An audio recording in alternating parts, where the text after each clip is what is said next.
This is the 5 tech things you should know about for July 27th, 2023. The X marks the spot, and Elon has it. We'll talk about that next. X. There's an X in next. Hey everybody, Jeffrey Powers here from Geekazine, Think Magazine, putting the geek and you got me. Go ahead, like, subscribe, comment if you're on YouTube, hit that bell notification so you know when the next episode comes out, and remember to follow the podcast so you can get the 5 tech things from the other content as well. Today we've got a lot of stuff here on the 5 tech things, including the quick 5, so let's delve right into it. Will AI take your job? A Microsoft survey shows that 49% of U.S. workers fear being replaced by artificial intelligence. This can be anything from writing copy to drawing to having a device react in multiple situations, making it safer than having a line worker do the exact same thing. But it's not all AI that's ultimately going to take your job. It's the person that actually knows how to program that AI that will. A customer service representative easily can be replaced with an automated voice. We all know that. If it's over the phone, you might not even know that it's automated, unless you stray off topic and they just don't know how to respond. But keep in mind, AI is actually learning how to respond back.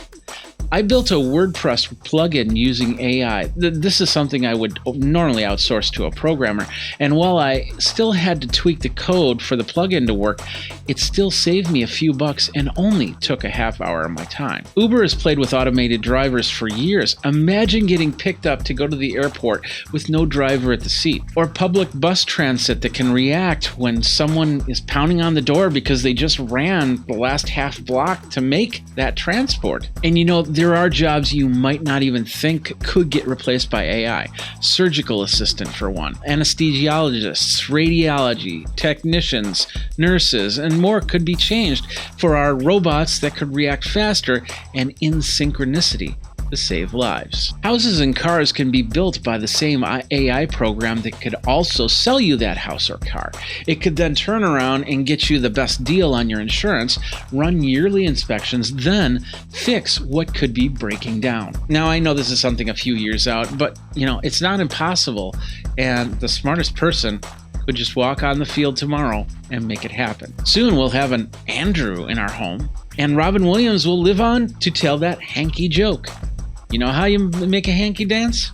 Put a little boogie in it. If you have a concern that AI could replace you, and spoiler alert, it most likely can, then the best course of action would be to actually learn how to program that AI so you can still do the job that you might love.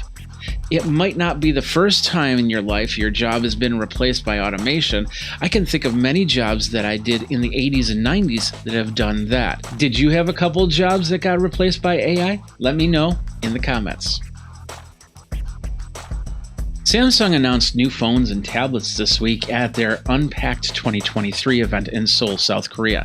The Galaxy Flip 5 took center stage with a new hinge, improved scratch resistance screens, double the internal storage, and a front screen that is 2 times larger than the Z Flip 4. Inside is the Snapdragon 8 Gen 2 mobile platform with an improved processor, along with the improved 3700 mAh battery, who could see up to 24 hours of battery life. Meanwhile, the Galaxy Tab S9, their larger flip phone turning it into tablet mode, also got a new hinge and improved screen. The hinge actually allows the phone to fully close, keeping the screen better protected from sand, dirt, and other debris. The Galaxy Watch brought back a slightly thinner rotating bezel into their classic model. Their aluminum model will not have that feature. Both watches will have better screens and better battery life. 4 options will be available. You'll be able to choose the 40 or 33mm watch with 1.3-inch display, or the 44 and 47mm watch with 1.5-inch display. A couple cons to the new flip phones. The camera is still similar to the Flip 4 in the other specs. Some report better low light photos in the camera, but that might just be a software processing feature that could easily flip over to the 4. The Fold 4's S Pen also doesn't do Bluetooth, so you cannot use it as something like a camera shutter. You would have to upgrade to that S Pen Pro to do that. Now, personally, I'd rather have a functionality from the watch over a pen. The other concern is while the flip and the fold close tighter, the hinge still doesn't open to give you a flat surface. The seam in the middle of the screen won't change too much because it needs to have that crease for the fold, as well as the firmness of the plastic screen. That's not going to change. But not having that phone be truly flat can be very off-putting, especially if you're gaming or trying to make a precise tap. The Flip 5 is on pre-order at $1,000 for the 256 gig model, with a pre-order special of the 512 gig model at the same price. The Fold 5 is a little more expensive, $17.99 for 256 gigabytes, but the same $200 off deal for 512. There's a 1 terabyte model that actually will set you back $2,009.99. So you'll save that penny. This comes at a time where Samsung profits have been down 95%.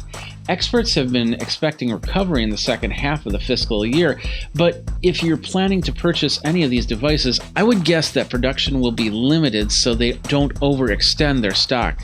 You might have to wait a little bit longer if you don't get in the pre-order line soon. Did you see the Millennium Falcon-shaped comet yet? Don't worry if you haven't. You'll have chances up until it actually passes the sun, which will be a few weeks after the total solar eclipse on April 8th, 2024. Experts say you'll have until June 2nd of 2024 to observe it.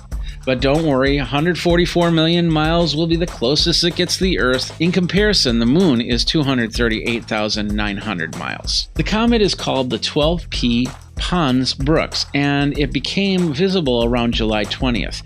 I'll be pulling out the telescope to try and catch the Star Wars-themed comet, and hopefully we won't see any lawsuits from Disney for its likeness. By the way, the reason why it looks like the Falcon is because of how the light is reflecting around the comet.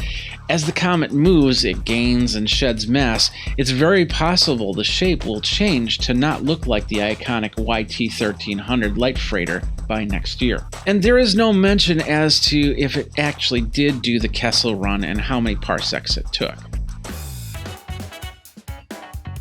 And now it's time for the Quick Five. Senator Elizabeth Warren is proposing a new agency to look over and report on big tech companies. The group, most likely to be called the Digital Consumer Protection Commission, will have the staff to go after companies trying to skirt anti-competitive behaviors and protect consumer privacy. The real question is, did she get this idea from watching Billions or Succession? The European Union opens an investigation into the bundling practice of Microsoft and their Teams video conference software. The investigation will see if Microsoft is doing just what they did with Internet Explorer 15 years ago. Personally, I don't run Teams and I vote it whenever I have to. If it was to be unbundled, it would make my life a lot easier. ChatGPT for Android is now available in the US, India, Bangladesh, and Brazil, with more countries coming very soon. ChatGPT also powers Bing AI chatbot, which has been available on Android for a while now. That and Bard AI are all web-based, which is basically why. ChatGPT has been one of the largest growing new products in the last year, hitting 100 million subscribers in 7 months. T-Mobile ultra-fast 5G, which is rolling out now, can do up to 3.3 gigabits per second. They are implementing 4-carrier aggregation, which includes using the repurposed 1900 megahertz spectrum Sprint used to run their 3G service with, along with 600 megahertz and dual 2.5 gigahertz channel. T-Mobile is also bringing VoNR, or Voice over New Radio, to replace the LTE protocol. Now your data will have multiple options to move all across the air, faster than the Flash ever could. Well, maybe not that fast. The cities that currently have VoNR include Cincinnati, Ohio, New Orleans, Louisiana, New York, New York, Portland, Oregon, Salt Lake City, Utah, and Seattle, Washington. City's not on there. Okay. And Xbox fans rejoice. The new home UI is available. You can put on more backgrounds, set up your screens to get the games that you love to play. This interface started rolling out to Xbox Series XS and Xbox One consoles earlier this week. And that's your Quick Five for this week. All this talk on AI is something NVIDIA actually has to be enjoying. It's going through a change in the company. The last 10 years, they saw a surge in desktop GPUs because people were mining Bitcoin. When the bubble burst, though, NVIDIA had the new challenge of AI to move on to. Now, the company is on track to make the roaring 2020s their decade. Alaska invested in the company back in June for $142 million. They had been investing in the company since 2017. I didn't even know a state revenue department could do that. Since AI is in its infancy, companies are working on plans to enter the market.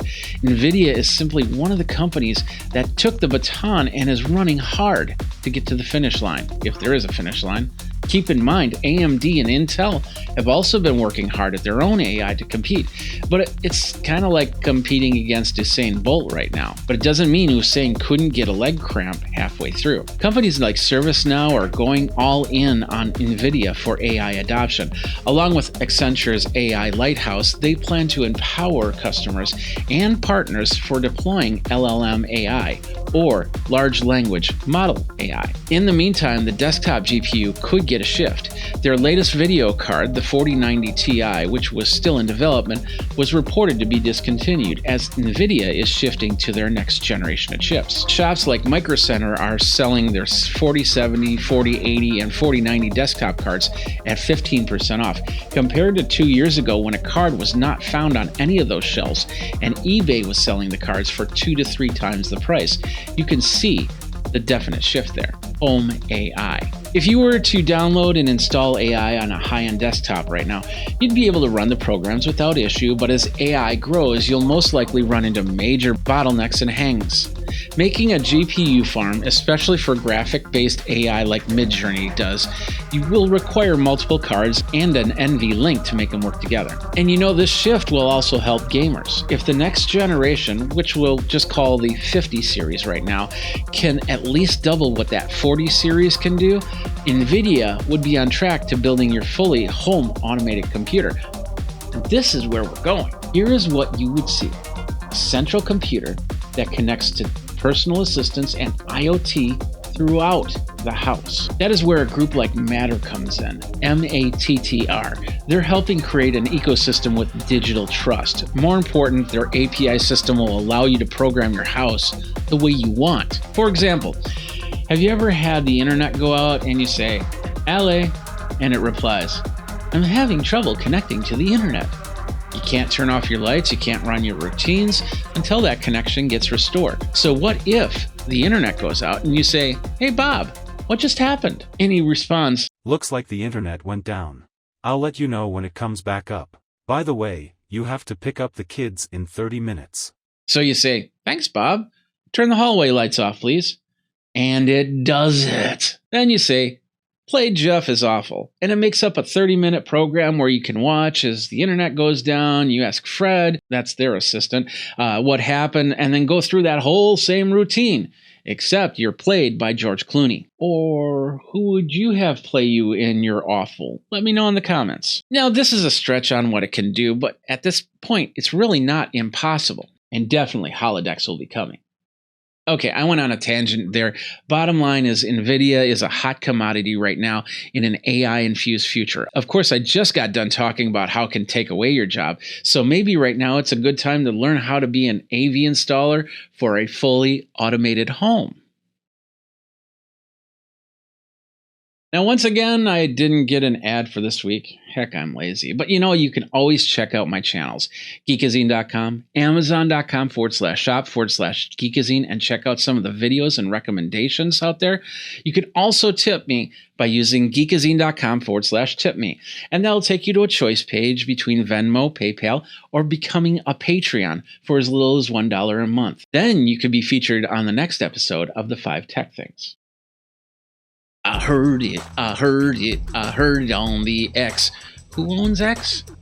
Is it Microsoft? Is it Meta? Is it Charles Xavier? Is it the Alphabet? And to be clear, on the last one, I meant the actual Alphabet, not Google parent company. Last week, in what feels like a very impulsive move, Elon Musk changed Twitter to X. I say it was an impulsive move because the branding is still blue birds and tweets, even on my phone. By the way, what should we call tweets now? X's?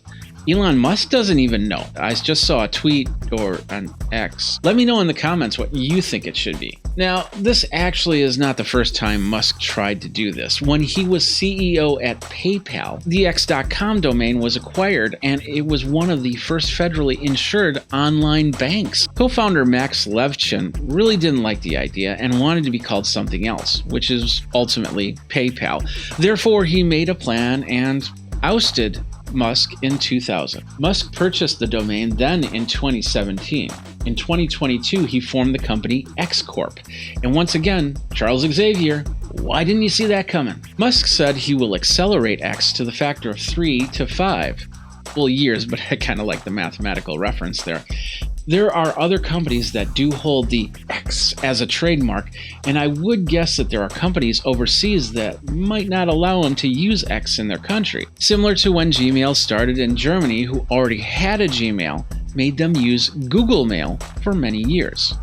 And now they use Gmail, so it might simply be as what Meta did this last week with Threads, an Instagram app. So maybe X is really X Corp and we're just saying X. I don't know. I'm still no TV lawyer. I also don't know who owns Y.com. I.com is actually owned by iNet Solutions. Q.com is Quest Communications. And X.org is owned by the Open Group, who created the X window system. So who owns the trademark? Well, that depends on what the description of the trademark holds. For example, Microsoft holds the X to refer to video games. You know, Xbox, yeah? Meta owns X as a social media site. You would think this has the best chance of legal issues, but Zuckerberg is already in different legal entanglements with the company Meta. X. Single letter entities seem to become a harder thing to hold on to, especially if someone skirts the system and makes something that butts up to the edge of the legal issues. Think about it. I could form a social media site called X Enterprises and make a X-based URL. Does that mean that Musk would have the right to sue me? How about Meta? How about Meta X? How about Xbox? Back to the social network side of things, keep in mind Twitter.com will not go away, and if it did, the company would lose way too many API calls and connections. For example, you can still use hotmail.com instead of outlook.com. You can still use thefacebook.com, although you'd get an unsafe page when you do that. The only exception is the WWF changed to the WWE, and that was because they wanted to give the World Wildlife Foundation its due credit. So no, you won't see any tables, ladders, and chairs, cage matches at WWF.com. But wouldn't be discounted on WWE.com. And the drama with the X continues as the person who held Twitter.com/X was unceremoniously relieved of their handle so that Twitter, or @Twitter, could become @X. Now, to be fair, Twitter has a reporting system that could take over accounts if you held the brand. Like, for instance, Joseph Liu went through the process, which included 1. Secure the corresponding top-level domain. 2. List that URL as the primary site in your account, that being whatever Twitter account you set up. 3. Ensure the target's username profile is inactive. This is an important one. 4. File an impersonation claim with Twitter. You wait for an email from Twitter, which could take a day, it could take a week, it could take, I don't know. And then 5. Once you do get an email, they're going to ask you, what do you want to do? And at that point, you're going to say, I want to take over the name. I want you to transfer over all my tweets over there.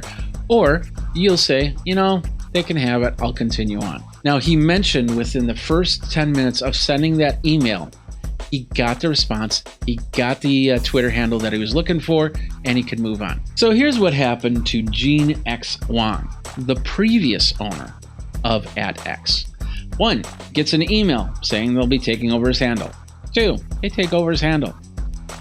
No negotiation. He could get a free swag, but whereas some Twitter accounts can actually get sold for top dollar, especially one-character names, he got nothing. Didn't even get @Y, which my understanding is inactive. I went through several lists which auction handles out to see what the going price for a Twitter handle is, and I didn't find anything over $5,000. And apparently the handle takeover is not done. As of this morning, it was reported that Musk also ripped at XAI out of the hands of a Japanese land yen specialist. Before I knew it, my account had changed on its own. He writes in his new handle, I thought it was stolen from Elon Musk. It was. While they own X.com, they don't own XAI.com. That's a URL that has been registered since 1994. X.AI is the AI handle. So that begs the question, what type of precedence does this set? And coming back to the original topic, if a court rules to the trademark over the company, what happens to X? Does it go back to being Twitter? Has Twitter expired and gone to see its maker? You know, an X-Twitter? So at this point, I think I'm going to stop there because new news seems to be coming out by the minute on this. But I do want to say that Musk's plans for X are more than just the social app that Twitter used to be. Keep in mind, X.com was the first online bank. Musk could easily put in some sort of banking feature into it, maybe even a crypto wallet for your Dogecoin. If that happens, it'll be a lot harder for Elon to take away your handle. And that is where you heard it. You heard it. You heard it on the X. And that's the 5 tech things for this week. What did you guys think? What do you think of X? Let me know in the comments down below. Go ahead, subscribe, of course. Hit that bell notification so you know when the next video comes out.